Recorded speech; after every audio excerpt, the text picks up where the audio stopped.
Welcome back to Wahine Wealth Club, where we are redefining wealth for the modern Wahine. Today in episode 3, we are speaking with Erin Standage. She's our guest today, and we're very excited to get to speak with you, Erin.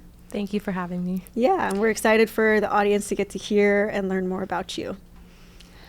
Before we get started, today's episode is brought to you by United BJJ Hawaii. United BJJ is more than just a gym or an academy. It's really about the community.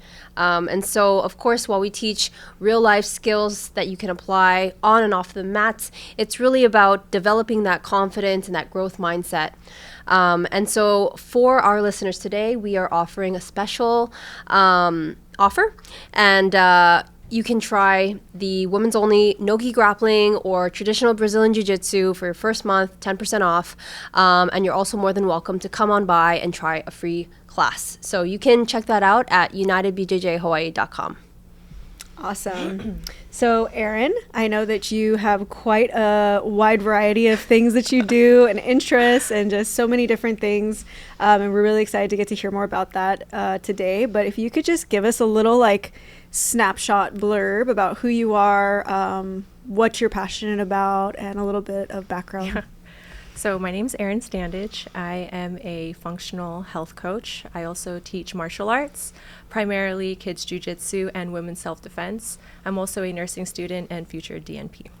Awesome. Wow. It's quite a variety of things you have going on there. Wear many hats. Yeah. And I know you guys go way back together from the martial arts world and training. Mm-hmm. But I want to hear a little bit about kind of how you've woven all of those things together, because those are sort of separate, different vocations and professions and things that you're involved in. How do all those things come together, and what's their common thread between all of those things that you're passionate about? Yeah, so I do believe that physical fitness, moving your body is health, and martial arts has been not only good for my body, but good for my mind. And I'm able to be in a social community that really just enriches my soul. And I didn't think that this was going to be tied into my passion for health and medicine. Mm-hmm. And as I'm going down, I realize all my passions are kind of funneling into the same thing. When I teach martial arts, I realize you're not only moving your body, you're working your mind, and I see how this can actually be therapy. And so now that I'm in school, I realize I wish I could prescribe jiu-jitsu to people. I wish I can, really just, all right, here you go. Come to the gym, come to United for 2 months. Let's see how you feel. Something like that.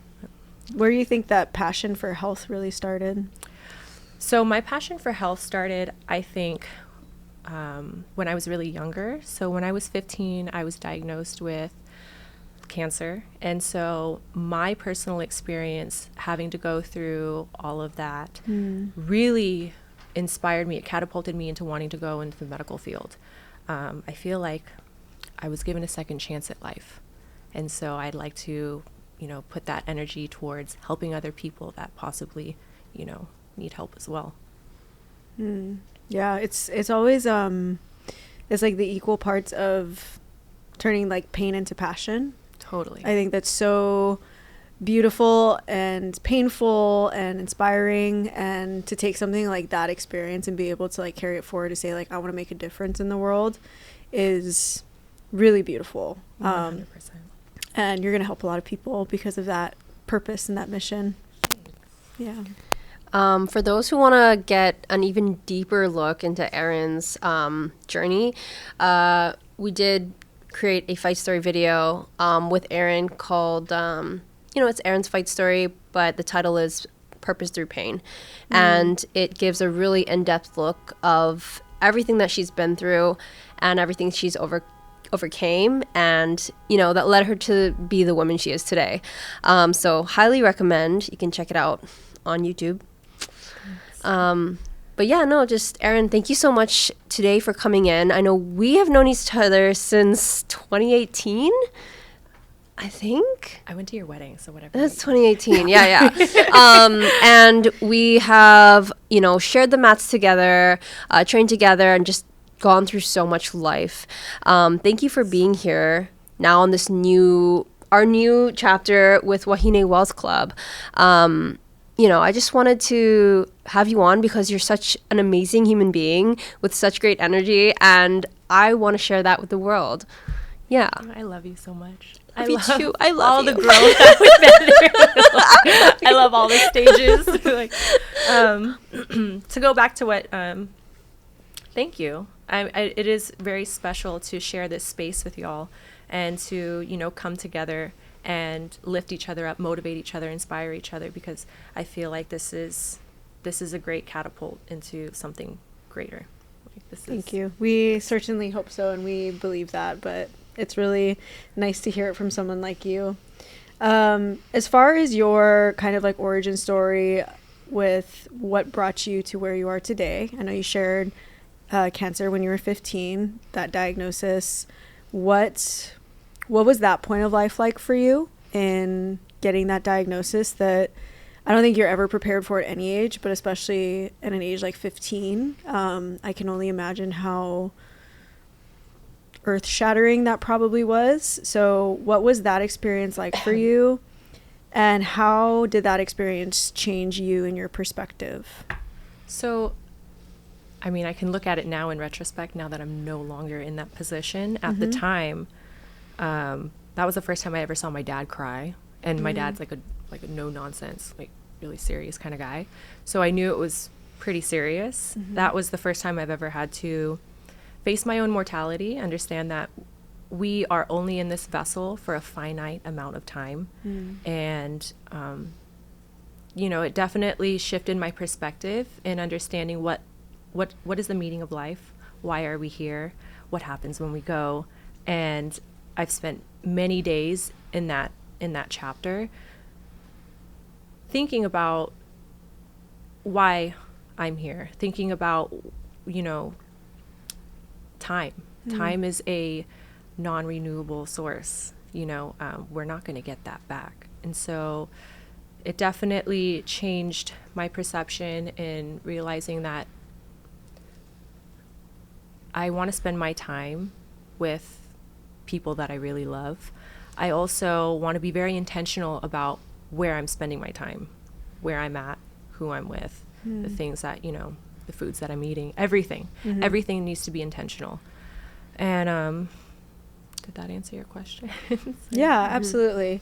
I think, time is something that it's like you said, it's an unrenewable resource, but it's often so, I think we look at it as like an endless thing because it's so intangible. It's not like you can have like a stack of money on the table. You're like, this is how much money I have, right? Like none of us can do that with time. We don't know. It could be today, it could be tomorrow, it could be 80 years from now. Like who knows, right?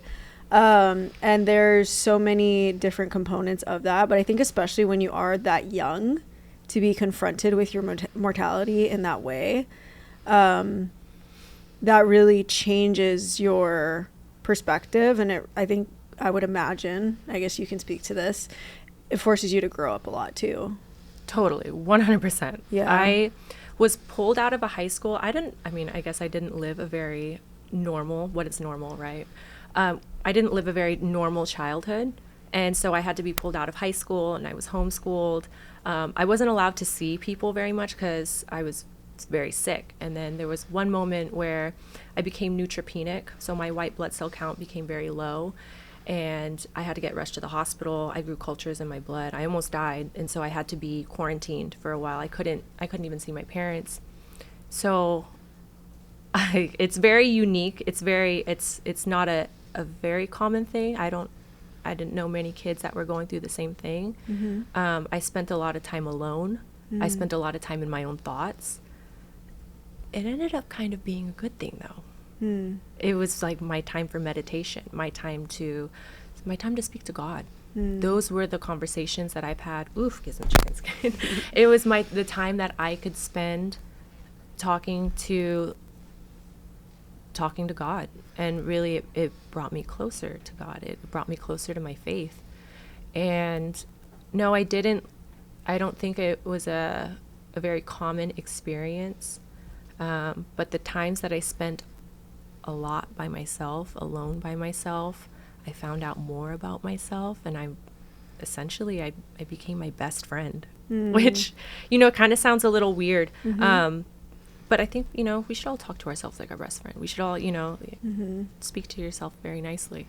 I had moments by myself a lot where I learned so much about myself, and I'm so grateful for it. At the time, I wasn't so stoked about it. I was depressed. I was depressed. That's, if I could put it any plainly. But now I'm so thankful for that experience, because it challenged me and it forced me to grow, and it definitely allowed me to expand my understanding of the world. Can you talk about like the different outlets that helped you get through that really tough time? Yeah. So music, number one. Music absolutely saved me. There's, albums, artists that are so cathartic to me. I can listen to something and it just brings me back to that, and I don't feel bitterness. I just feel love. I feel enveloped in just gratitude. Music really helped me. A lot of days I would spend just sitting in bed in chemo. I basically lived at the hospital. So every day I would come up to chemo, and you just sit in bed, and, I'm attached to a port, and so that's how you receive your chemo. I would just have my headphones in, and this is going to show you how old I am. An iPod Shuffle is what I had. Yeah, there you go. And my nurses would be like, okay, so like, what are we listening to today? And I'm like, idea and abilities. Like, I would just, just say, certain musicians have created such a great impact on my life. And I'm so grateful for that. Music is art. It's a form of expression. And like, even sometimes it's almost like a form of escape, to where I'm listening to music and, I forget where I'm at. I'm dancing in bed. Like, it's fine. It also, I would spend a lot of time meditating, because you're constantly in pain. Don't cry. You're constantly in pain. So I kind of started doing, which I didn't know at the time, it was meditation. I'm sitting in my bed and I'm thinking, okay, one of my mantras was, pain is a state of mind. Everything is temporary. And so I would repeat these, pain is a state of mind. I'm not feeling nauseous. I'm not feeling muscle aches. I'm not feeling pain. Stop it. I love you. So I would repeat these things to myself, like, okay, pain is a state of mind. Everything is temporary. And that's a good thing. So I would sit in my bed and I would just repeat these mantras. And whether or not a placebo effect, I wouldn't feel the pain that I'm feeling. I wouldn't feel the nausea. I wouldn't feel, depression, muscle aches, all of that disappears. When I'm in that mental state, in that real flow state, I'm listening to music or I'm meditating in bed. It's gone. Nothing matters to me. And so I started meditating when I was 15. And when I would come home, I would do yoga, because yoga would help with my muscle aches. And that was when I really started delving. So I've taught yoga at our gym. This was before COVID. And then I realized, it all comes back to when I was 15. Yoga has been very beneficial for me. I love that breath work meditation. I would do breath work in my bed, not knowing at the time that was breath work meditation. I'm just breathing in through my nose and out through my mouth, and doing that over and over again. And so that really helped me. I didn't know that I was utilizing these tools that now, as a grown adult, I want to utilize this in my future practice. I want to have this, I wish I could, what good is knowledge if it's not shared? Yeah. And so these are things that I feel have helped me in a rough time. I hope it can help other people if they apply the tools too. Yeah. Can you share a really simple breathwork technique that people can do just if they're, I don't know, maybe feeling anxious or having those like intrusive thoughts, like something that is really simple that people could practice? Totally. So a good practice, I put my hand on my stomach or another hand on your chest, breathing in through my nose and out through your mouth.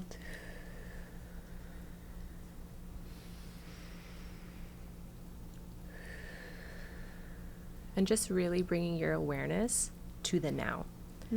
Really feeling every fiber of your being, having your, your lungs expand, and then breathing out through your mouth. I feel it brings you back to this moment. And using that box breathing method, breathe in for 4, hold, breathe out. This is a good technique. I think I still utilize this as a full-time student. Yeah. It is stressful. Yeah. It's stressful. And so I'll use, on my way to school, I'll sit in my car for like, all right, we got an exam. I'm going to sit in my car for a little bit, and we're just going to do some breathing. We're going to do some box breathing for a little bit, and then I'm going to go in and I'm going to wreck shop on that exam. Yeah. I use the physiological sigh a lot, where it's like the 2 short inhalations and then the long exhale. Yes. I do that almost every day, actually, when like you start to feel that like kind of like that like tension building up and that anxiety. It's like crazy how well it works. And 100%. 100% free tool. Literally every person can do it. And I wish more people knew techniques like that, which is why I think it's really important to have people like you that can share those things, and that, like you said, like in your practice in the future, you can actually share those tools with people versus like writing them a script for anti-anxiety. And there's a place, time and a place for those things for sure. Absolutely. But I think also having multiple things in your tool belt. Absolutely. Let's try to do holistic, modalities before we start going to pharmaceuticals. Breathwork meditation has been, at least in my experience, phenomenal. Journaling has also been, a really good release. All these things. You can change your physiological health by changing your breath. Being more aware of your breath, for sure.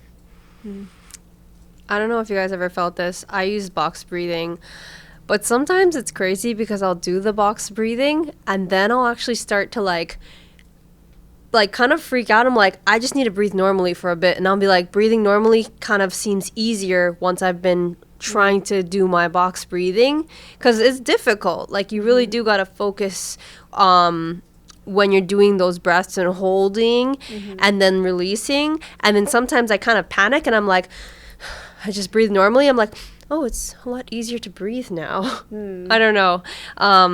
It's been a long time since like I have like done that, but it has helped me through like panic attacks and things like that. Intention.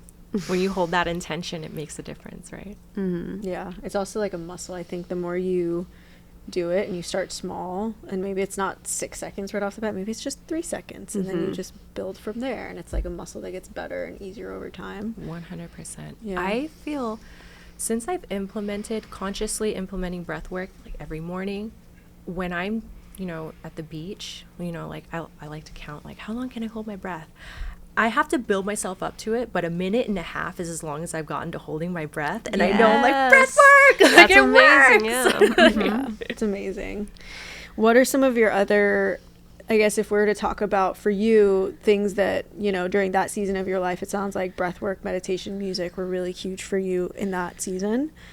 Erin, today, not in that same place, what are some other things that you've implemented into your daily routine, your daily life, that are like non-negotiables in terms of pillars of your health? Okay. Oh, this is a great question. So I did this with Fight Story. I'm a huge Fight Story advocate. So I've talked about the 5 pillars of health that I feel is crucial for everybody to tend to every day. Treat it like brushing your teeth. And, it's going to be nutrition, whatever you're feeding your body. Sleep, because that is critical in how we function throughout the day. Sleep. It's always going to be movement, stress relief, and social connection. And now, what I lacked then was social connection. And a non-negotiable now, all 5 essentially are non-negotiables. These need to be tended to every day. Social connection, I would say that lacked then, which are non-negotiable now, is probably one of like the largest things I can stress on. How did you build social connection? I think having more intention with who I surround myself with, especially surrounding yourself with people that have the same values. they don't have to necessarily do the same things that you do, but do they share the same values? That has a lot to do with it. Having more meaningful conversations with people. For anybody who's listening, you know, I feel like if you feel like you are lacking social connection, maybe try having, you know, make the conscious effort to have meaningful conversations with your friends, and maybe that'll add more depth over quality, or quantity rather, depth over quantity. Yeah. I think it's also like challenging today to have some of those more meaningful conversations, because so much of us conversing and connecting with other people is through our phone, right? Like it's like looking at a screen, like watching people's lives go by versus actually like sitting down across the table, looking someone in the eye and talking to them. Because it's a tool to be able to, I wouldn't even say connect with people, but to be able to interact with people through your phone, through social media, but that's not a true connection with people. I always say, you know, there's so many humans, but not enough humanity. We're more connected than ever, but we're also as disconnected than ever, because we have social media. But how often, you know, it's like, how are you? How are you doing? We have the superficial connections with people, but we don't really have that depth. That how are you really doing, Hannah? You know, how are you really doing, Angela? And having these face to face, I think that's so important too. Definitely. I agree. With your, I guess, kind of transition into martial arts, so following cancer, I know you moved around a lot, right, as you were growing up, and then discovering martial arts, what was that transition like for you? So I did Taekwondo as a kid, which was great.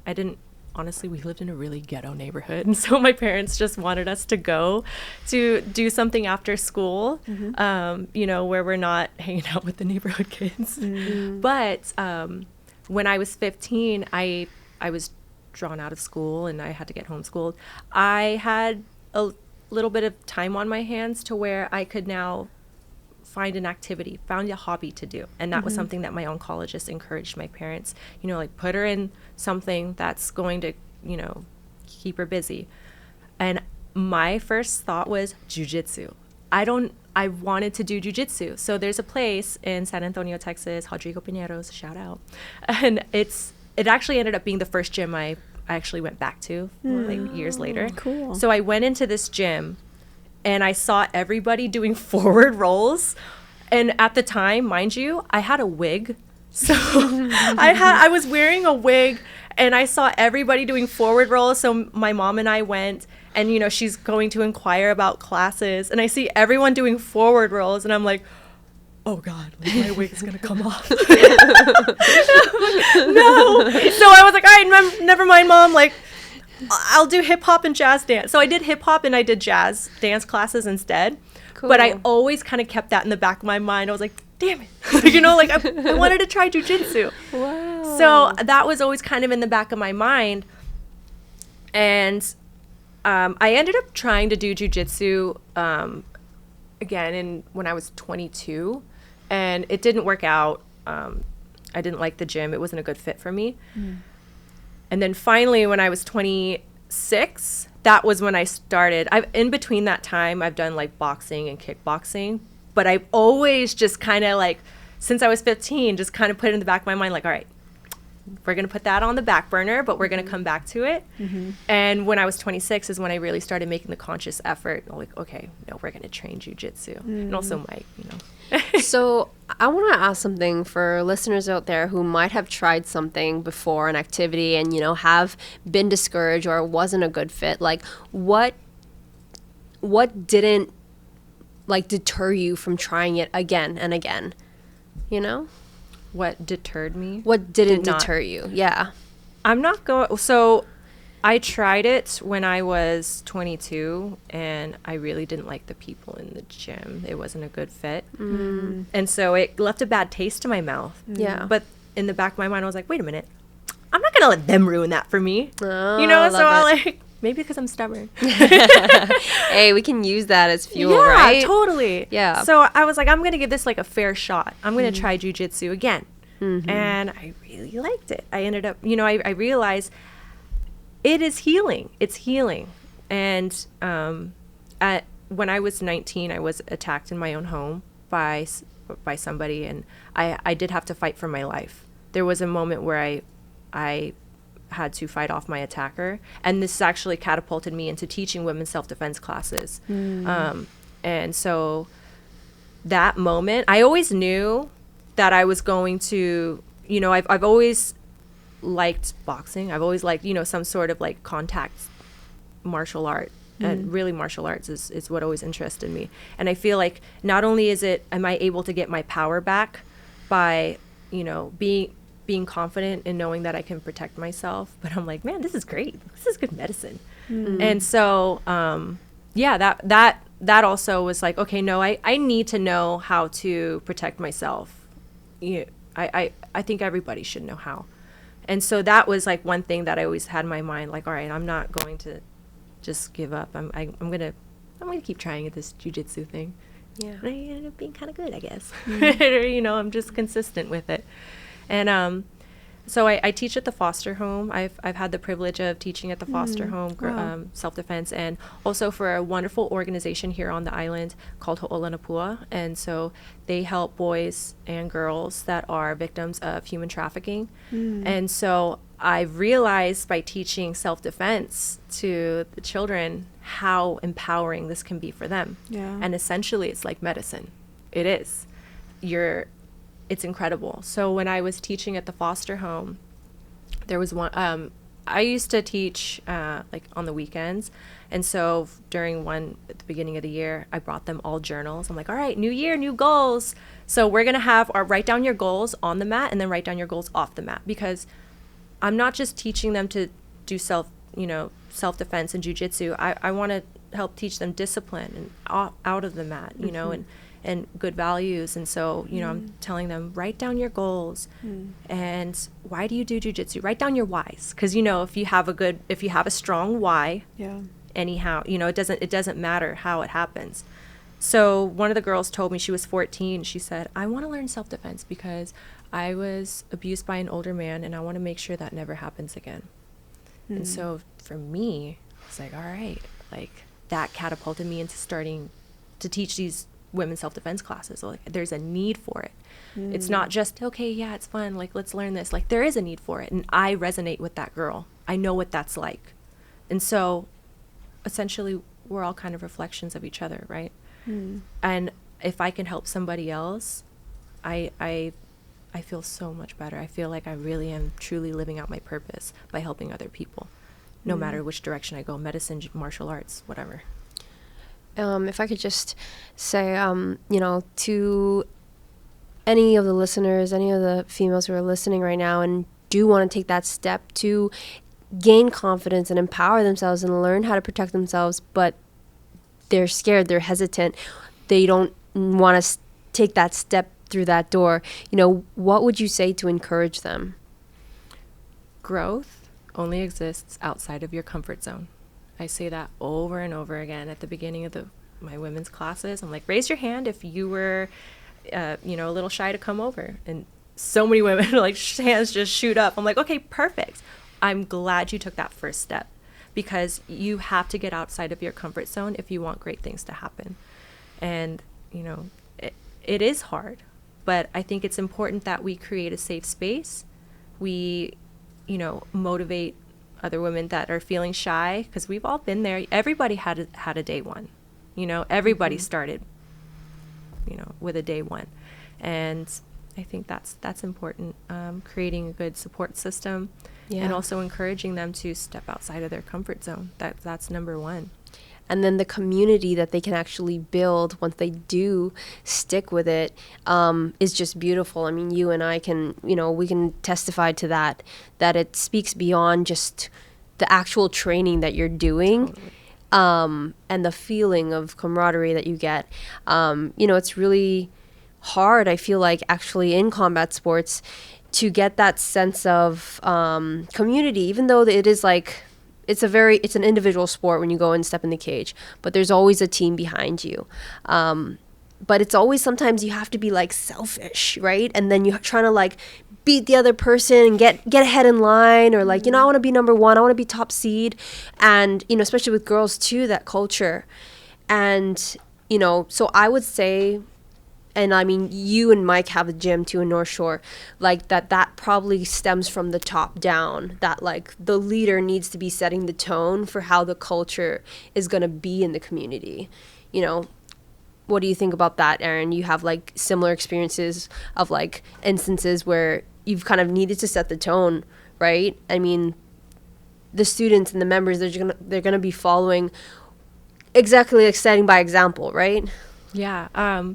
I'm so thankful for the women that have signed up for jiu-jitsu classes after the women's self-defense classes. It's great. I love seeing it. And they don't always just go to my gym either. I'll tell them, like, wherever you're at on island, let me know. We'll get you, set up with a gym membership or something, because it's great.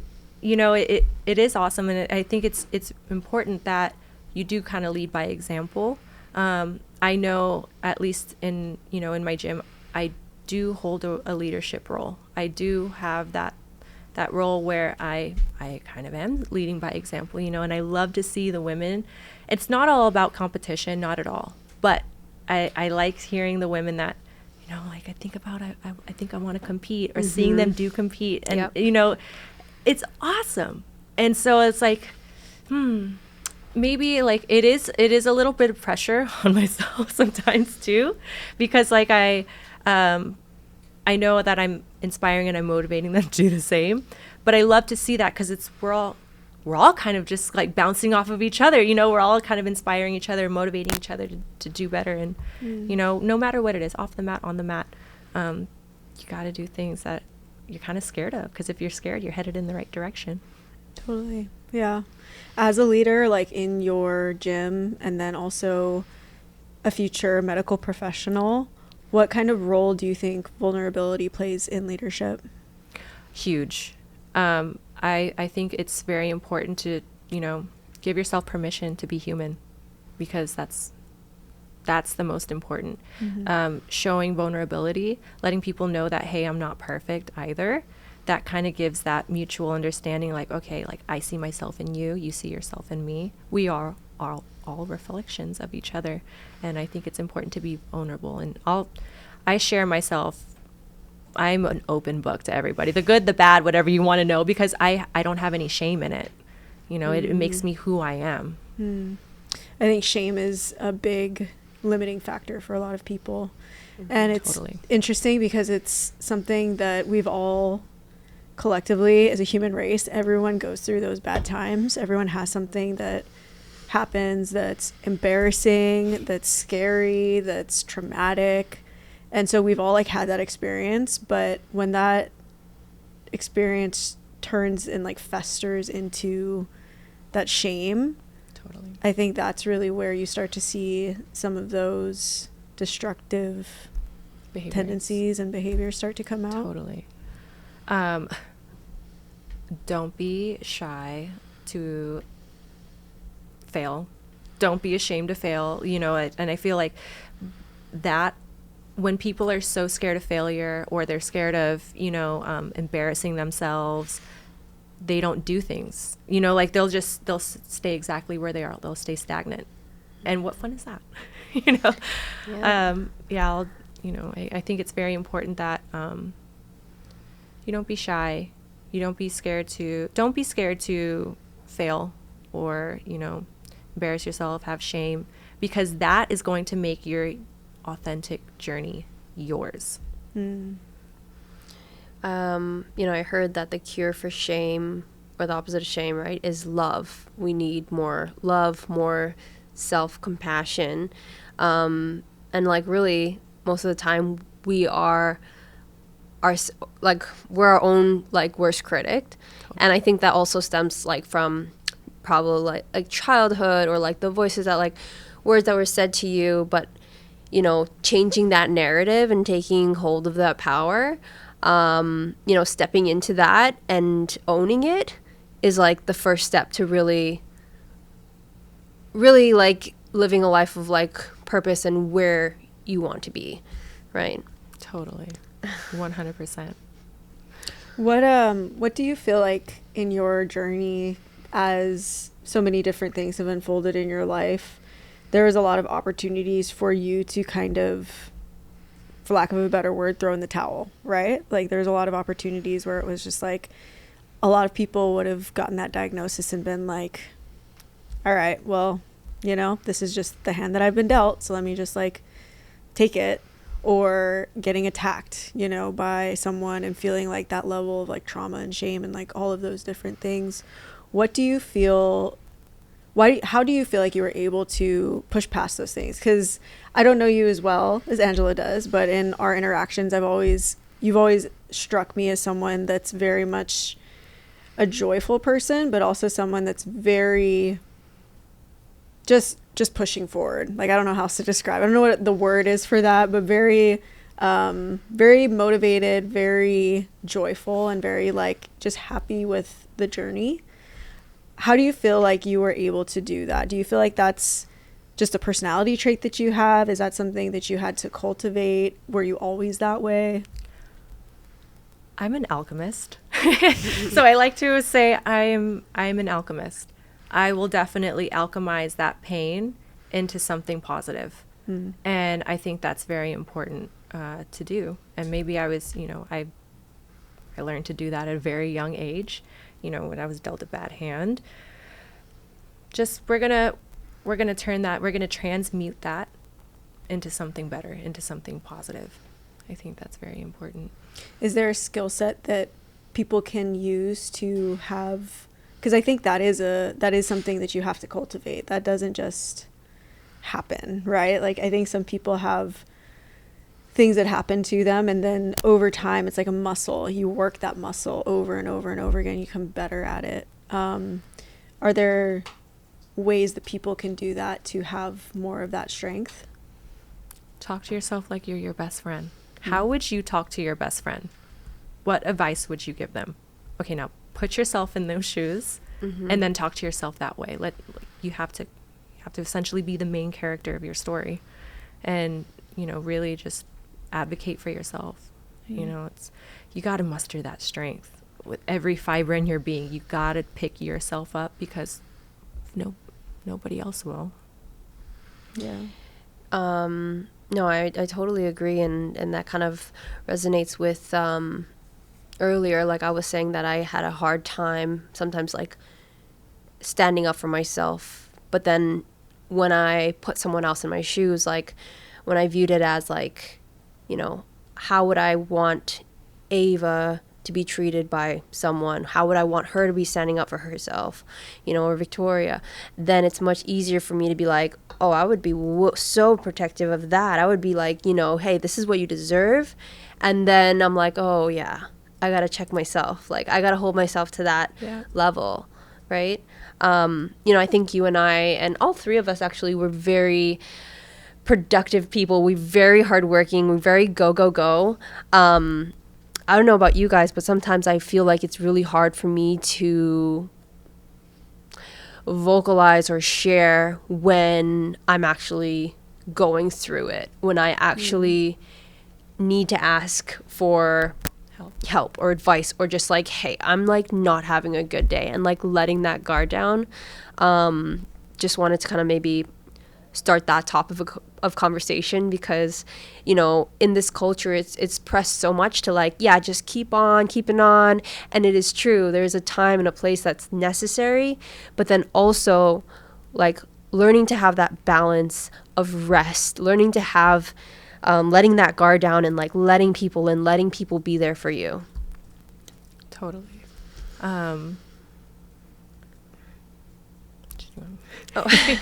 Just like if you guys can relate to that, and like, because I know that's something that I kind of struggle with, that I've been working on in the last few years. I resonate with that a lot. I feel like for years I did not ask for help, and it was more of like a pride thing. I've lived on my own since I was 17, and I think I've just really kind of, I'll sit and struggle before I ever ask for help. And that kind of goes back to the whole shame thing, it's like my ego is getting in the way, essentially, where I don't want to ask for help. I don't want to feel like I'm being weak. I feel shame when I'm, and you have to, you know, essentially advocate for yourself. But I definitely resonate with that, not seeking out other resources. And so essentially you're kind of hurting yourself. You're doing yourself a huge disservice, right? Mm-hmm. I think it's also like a very common thing for females to do as well. It's like you take on a lot of other people's stuff, other people's issues, other people's, like, you want to be there for them, you want to be a good friend, a good partner, a good mom, and you like take on those things to yourself, and then by the time, you know, you get through everyone else's stuff, you have nothing left for yourself. And it's the old adage of you can't fill other people's cups when your cup is empty. Totally. And I know that for me personally, that's my worst version of myself, is the person that somehow convinced myself that I had to do all of these things to please all of these people, to get all of these things done. And then at the end of the day, it just feels like you've been squeezed dry and you just have nothing left over. And I think that is part of being, like you said, productive, being a high achiever, being someone that has high aspirations and high standards. It's a really great thing when it's in a healthy, controlled environment, but it also can very quickly turn into that self-sabotage, that just taking on way too much than any human physically can. And it just becomes a cycle, because then you're just constantly in this cycle of being burnt out, squeezed dry, and then feeling like you have to like build back up to be able to do that, and then not having those boundaries in place to be able to say this is enough. You know, recognizing those boundaries, I think, is so important. Like, now I prioritize my sleep. Like, in order for me to be the best partner, the best coach, the best friend, I need to set my boundaries. Like, okay, sorry, can't do this, or I'm not working today, or I'm not, you know, in order to be the best student, or, you know, all of these things, prioritizing your boundaries. And I think, like, it kind of goes back to those 5 pillars. Yeah. Like, 100%. You better get sleep. Like, you know, people are like, we have this hustle mentality of, which I totally get. Like, in my 20s, I totally get that. But no, I love I love sleep. Yeah, I need my rest days. It's crazy, right? The different seasons that we go through in life. Like, I can totally relate, because in my, you know, I don't know, 18 to 25, when I was like fighting, it was all about like so extreme, you know, it was like you put out, and then now I'm like, I'm all about balance. Like, can we have some peace over here? And like, you know, making sure that I can fill my cup back up. And I kind of just wanted to ask you guys, because everyone's different, like, what are some fun things that you guys enjoy that like fills your cup back up? Ooh, that's a good question. Yeah. First, being out in nature. Yeah. I think being out in nature is definitely, I mean, I live off the grid. Don't ask me where I live. Just kidding.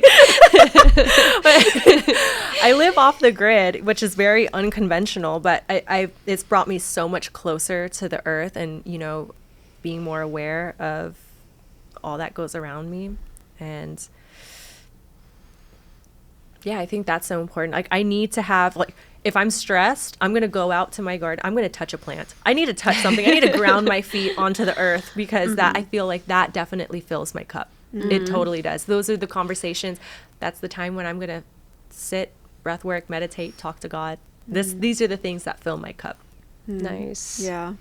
Mine is definitely that. I also don't live off the grid, but also a big proponent of like being very, I guess, connected with nature. Like, my garden, I have chickens, I have the same thing. We're like, I think, very hippie sisters in that way.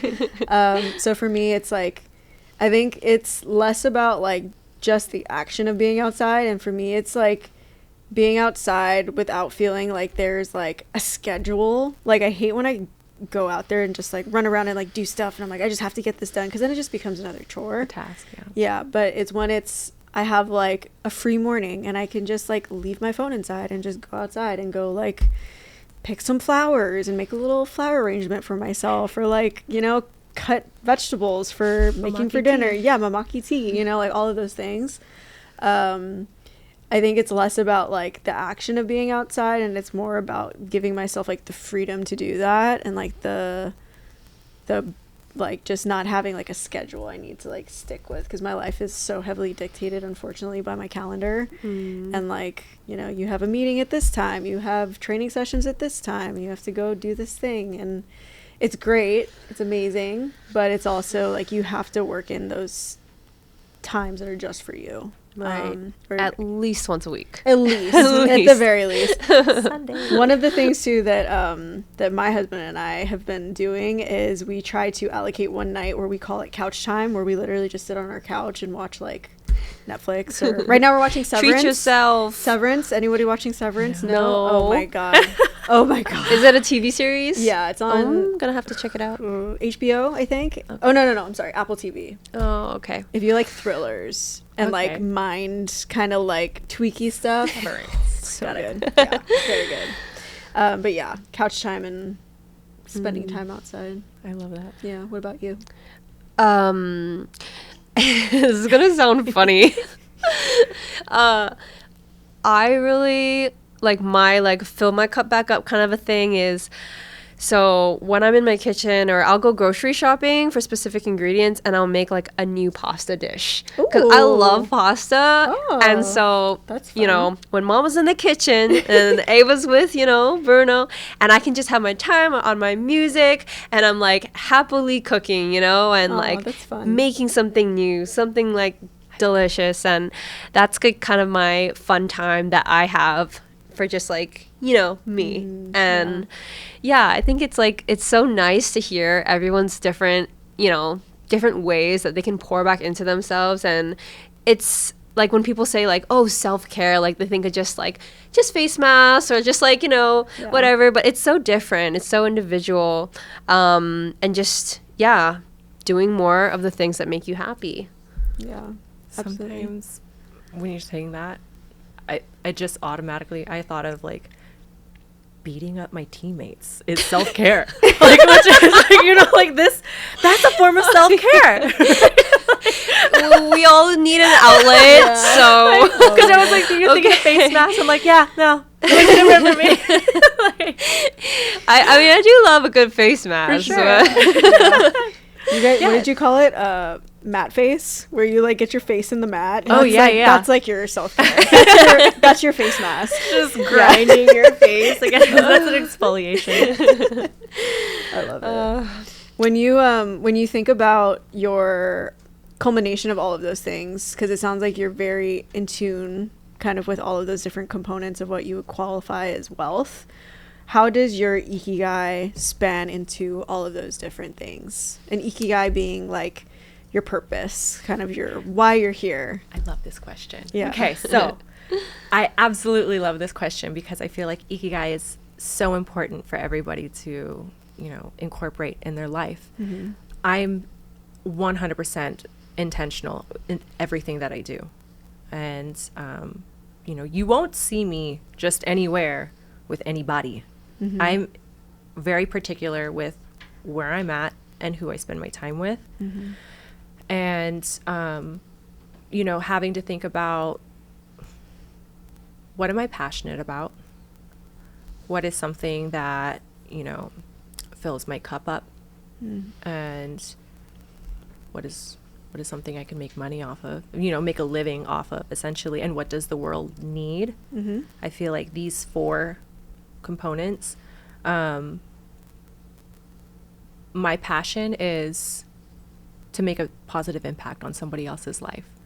My, you know, I feel like that's where I get the most fulfillment. I feel like I'm very aligned when I'm doing that.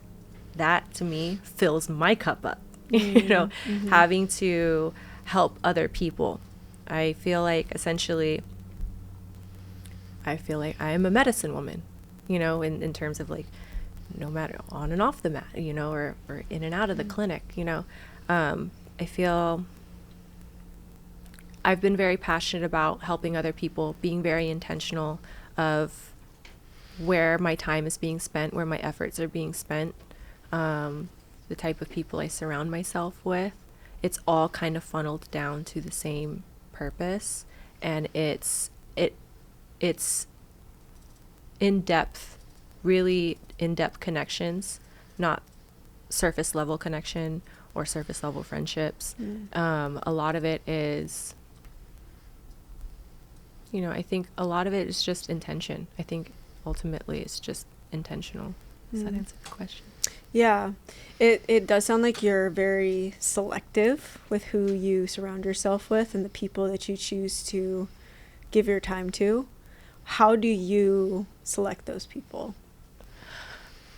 Well, one, I feel like definitely energy, right? When you like meet other people, you just, when you meet somebody, you're like, oh, I got a good feeling about this person. Yeah, totally. Definitely. I feel like that's a huge component. And then also having these sort of conversations. Like for me, I'm a very sensitive person. Like some people have told me like, it's not that deep. And we'll be like watching a commercial. I'm like, no, but it is. And it's like, it's just a dog food commercial. Okay.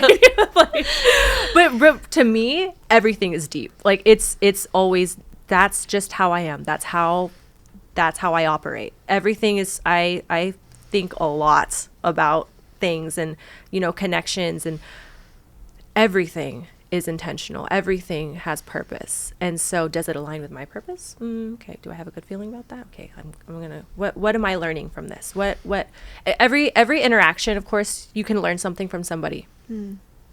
And sometimes, having these interactions, I'm like, oh, this person's, it's optimal. It's aligned with me. Okay. Let's be friends. Let's hang out. Do you want to be my friend? Yeah. Does that answer? Yeah, because I think it's something Angela and I have talked about, like finding your tribe. How do you select that circle of people, and that not everyone necessarily deserves that really vulnerable part of you. Totally. You can't just go around sharing that with anybody, right? It's like that's how you open yourself up to either getting hurt or people taking advantage of you. And I think in that quote unquote selection process of those people, it's a big part of it is what you said with like that gut feeling, that like energy response, that like what kind of vibe am I, for lack of a better word, what kind of vibe am I getting from this person right now? Can you speak to a time when you feel like you didn't have that circle, or you had a circle of people that maybe didn't have your best intentions in mind? Totally. And how you overcame that and you pushed past those people? Yeah. I feel like a lot of my 20s was that. So as I said before, like I've lived on my own since I was 17. The week I turned 17, I was already out of my house, and I was in college at the time, and I had a job, little Miss Independent. And so, essentially, realizing now I was looking for a connection. I was so desperate for connection that I would just, I'm going to quantify the amount of people I'm around, and essentially, thinking that feeds my soul, and it was not at all. Now I realize, I'm thankful for the people that I've always, that come and go out of your life, because they all served a lesson, but they don't need to follow me my whole life. And that's actually one thing that, that's in the Hagakure, which is like, not everything's supposed to follow you throughout your whole life. And so I love that. I love that philosophy. And so it's like, or even like think of like ho'oponopono. Like, it's like, okay, like I appreciate this. Thank you. And it's giving gratitude, but also just realizing like this chapter is closed. This is no longer serving me. And I feel like there's a lot of people that I've met in my life from the time I was 17 to now, especially in my 20s and like my late teens, where I was just kind of, social butterfly. I got to really experience the world. I got to travel the world, which is amazing. But would I be friends with those people still? Probably not, because our values don't align. And I was honestly just trying to find my way. And I'm grateful for it. But yeah, there's definitely people in my life that I feel like our values don't align anymore. And I'm ever changing, thankfully. thankfully you should be changing. should If be, you're the same yeah. person you were in your 20s or yeah, right. If you were the same person you were 10 years ago, yikes.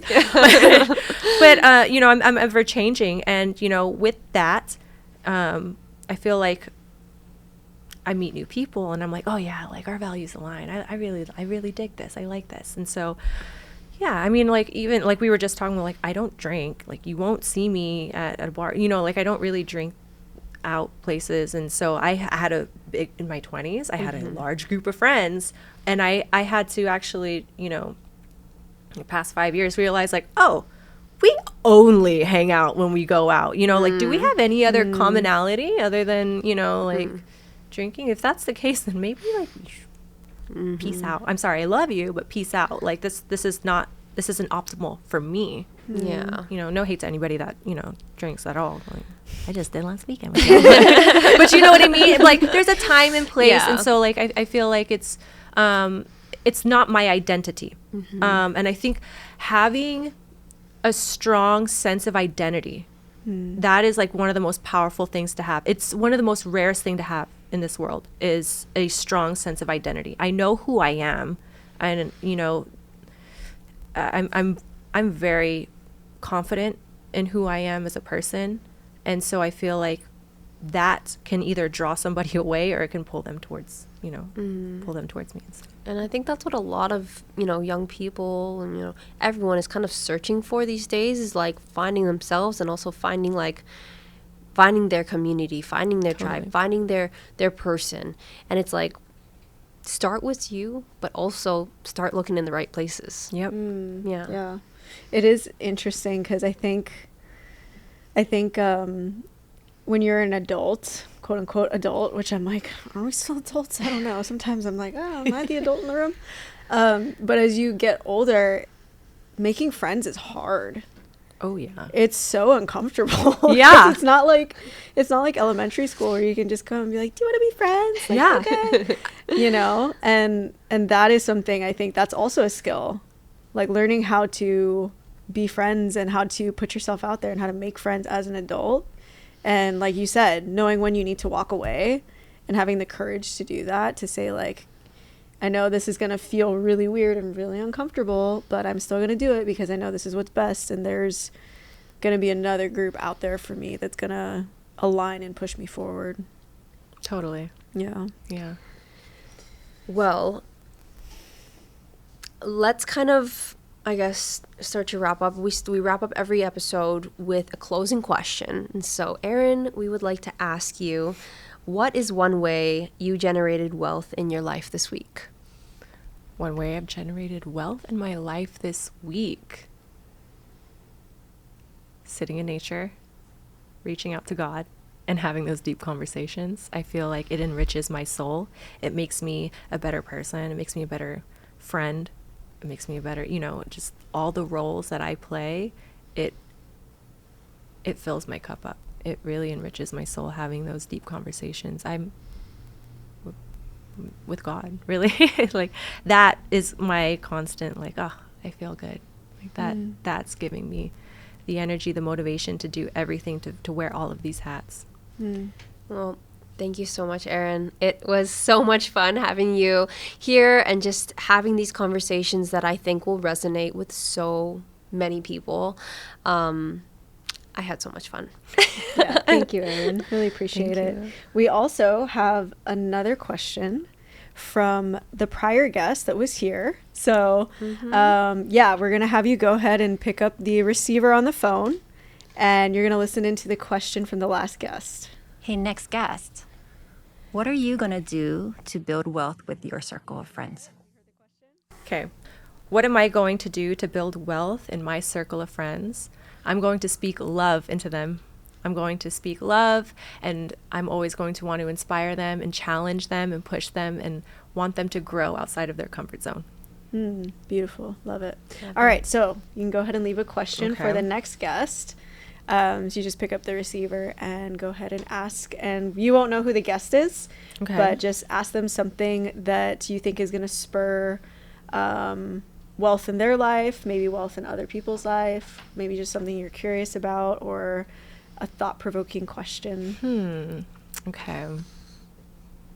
It's on the spot, so I'm like, give me some, let's see. So the question was, what are you going to do to build wealth with your circle of friends? Okay. That was a good question. I'm not sure. Maybe like, which one of the pillars do you resonate with the most? Or like, it doesn't even have to be about wahine. It can be about like anything too. Like, what was the best thing that happened in your day today? Or what was the best I thing, love you know? asking that question. Yeah.